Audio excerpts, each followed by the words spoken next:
Menurut Prof. Ferry, apa kemudian yang memicu market ataupun masyarakat merespon negatif soal peluncuran Danantara ini? Market nggak terbelah, market memang drop, sangat negatif, tidak terbelah.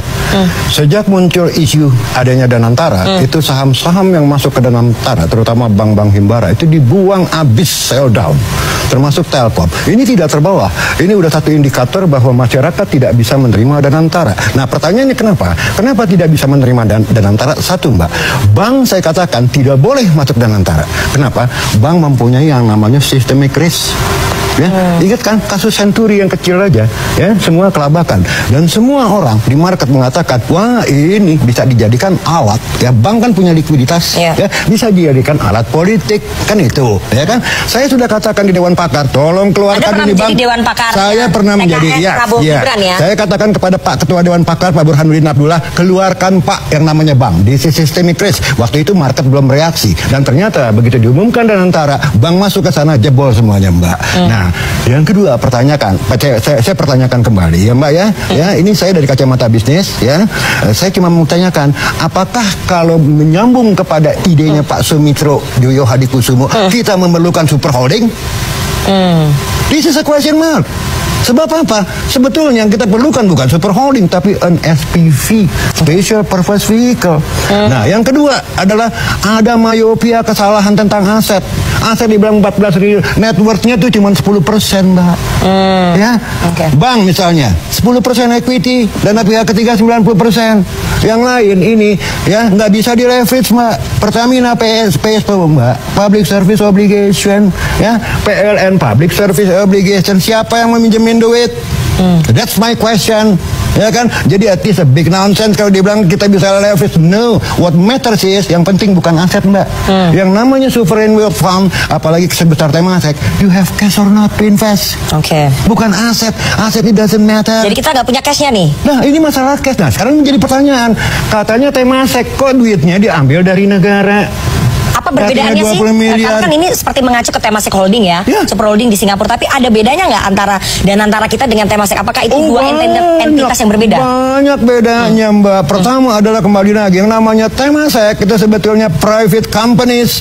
Ada sahamnya pemerintah di sana, ya kan? Yang kedua, figur-figur yang ada Temasek bukan figur politik.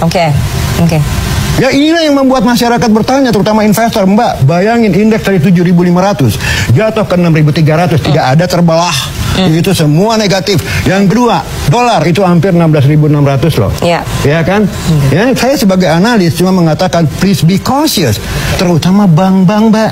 Ya, bank ini tidak boleh masuk ke dalam satu rumah. Nah, sekarang begini, Mbak, ada nggak sih yang mau invest dengan kasus Pertamina kayak gini? Siapa yang mau invest? Ray Dalio. Dari mana Ray Dalio? Dia bilang ini Pertamina kayak begini, bos. Ya kan? Nah, yang kedua adalah adanya kembali lagi di luar bank systemic risk di dalam satu rumah yang namanya super holding. Once satu company terjadi kayak kasus Pertamina ini, orang akan melihat itu akan berpengaruh terhadap yang lain lah. Dia bilang ini bagaimana sih manajemennya? You can control Pertamina or not? Anda sudah pernah menyampaikan itu ke Pak Burhanuddin Abdullah ya? Udah. Terus respon beliau apa? Respon beliau saya juga nggak tahu apa, cuman tertawa-tawa aja kayaknya ya, cuman menanggapi oh iya begini begitu, tapi tidak direspon secara action. Saya bilang Pak, ini berbahaya yang namanya bank dibawa masuk ke sana. Fine, we cannot batalin ya Danantara, tapi please cabut itu bank. Jadi jangan yang bank yang masukkan. Jangan. Dan yang kedua kembali lagi kalau ngomong aset value sekarang Mbak, siapa yang mau? Ya kan 90% aset BUMN adalah busuk. Maksudnya gimana tuh? Ya nggak ada yang bisa dicapitalize. Ya karya-karya misalnya dan yang lain-lain. Ya kan yang masuk 7 dulu, 7 yang besar, aja bermasalah. yang dividennya tinggi. 7 aja bermasalah satu Pertamina. Bagaimana? How can you leverage it? Jadi investor nggak akan percaya untuk invest. Mbak, please believe me, tidak akan. Jadi IHSG anjlok, nilai tukar rupiah melemah, itu adalah sentimen negatif karena peluncuran Danantara. Karena kembali, bukan masalah Danantaranya, kembali lagi, vehicle-nya salah. Bukan Danantara, bukan super holding yang kita butuhkan, tapi special purpose vehicle kayak INA. Ini salah super. Yuk, kita mau ngapain dengan aset itu? You cannot leverage it up.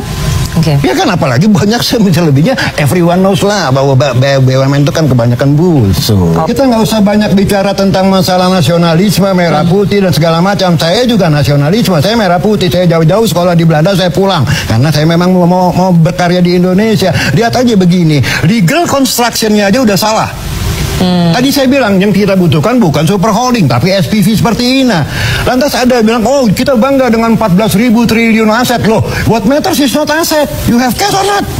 Berarti kan masyarakat curiga loh, kok kenapa yang didirikan oleh super holding bukannya SPV, kan begitu. Dan kita tahu track recordnya BUMN selama ini. Sampai kemarin muncul kasus Pertamina.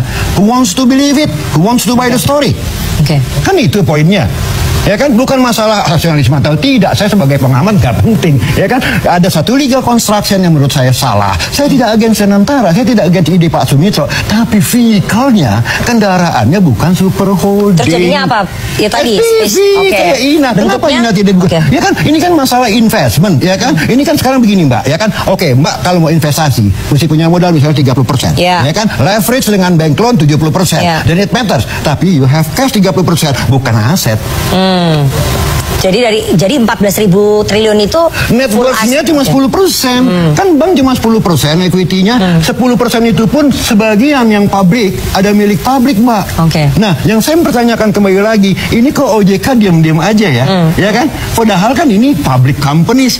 Dan kalau public companies dibawa ke satu rumah yang akan ada menimbulkan systemic risk, dia sebagai pengawas bank, dia harus bersuara loh. Oke, Prof. Ferry, ini Dewan Penasihatnya aja 2 mantan presiden. Pasti investor asing punya trust dong. Enggak, gini, masalahnya kembali lagi. Kalau di situ figur-figur politik yang tampil, pertanyaan dari figur politiknya siapa? Kan semua figur politik. Rosan misalnya, dia kan figur politik ketua tim sukses Prabowo. Ya kan, Erick Thohir terkait dengan Jokowi, ya kan? Dan yang lain-lain Pandu terkait dengan LBP, ya kan? Pak Luhut ya. Nah, figur-figur ini sehingga memberikan satu gambaran kepada masyarakat, this is a business entity or political entity. Nah, ini kan masalah trust, ya kan? Gini, apa nggak ada orang lain yang profesional, ya kan, yang tidak berbau politik? Kan banyak, Mbak. Nah, dan di sini juga ada sesuatu pertanyaan di market lagi. Pak Rosan kok di satu sisi kakinya itu Menteri regulator, di satu yang lain adalah operator. Ini menjadi pertanyaan besar, Mbak. Jangan main-main loh. Ini at stake nih. Ini kalau sampai menjadi systemic risk, I'm not expecting, ya, tapi it can happen. Kabur, Mbak, investor semuanya, dan udah terbukti ya. Karena kembali lagi masalah trust itu matter. Pertama adalah legal frameworknya, apakah itu tepat, ya kan? Yang kedua manpowernya, ya kan? Yang pertama institusinya, yang kedua manpowernya. Manpower pertama dia harus punya expertise, yang kedua dia harus punya integrity, ya kan? Yang ketiga apakah dia punya flavor politik atau tidak, selera politik tertentu.